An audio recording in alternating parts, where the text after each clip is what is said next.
Sanita Rinom le mangay ten kalungak ten Rampuy turan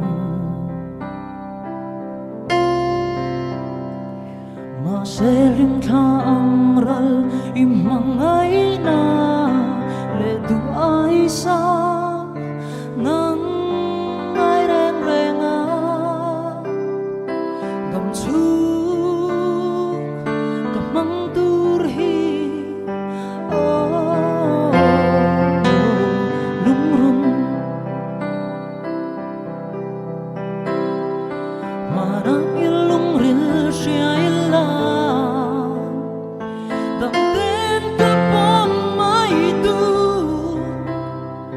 luazolo di ang kane thầy ni sẽ cất trang alo bela nang vanga cất ra khoa say tu tan mang yangi rale mai tu ma se tu ai sa mai zong lim lai a rei si lo yan kane mangai bia thu min na ve hun tur kang ngak lel e mai o lung run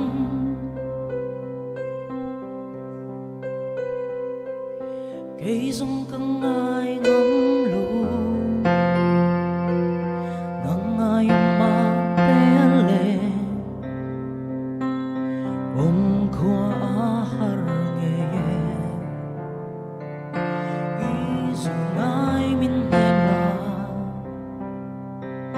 o lung run manai lung ril siai la dam ten kapon mai tur lua solo di ang kane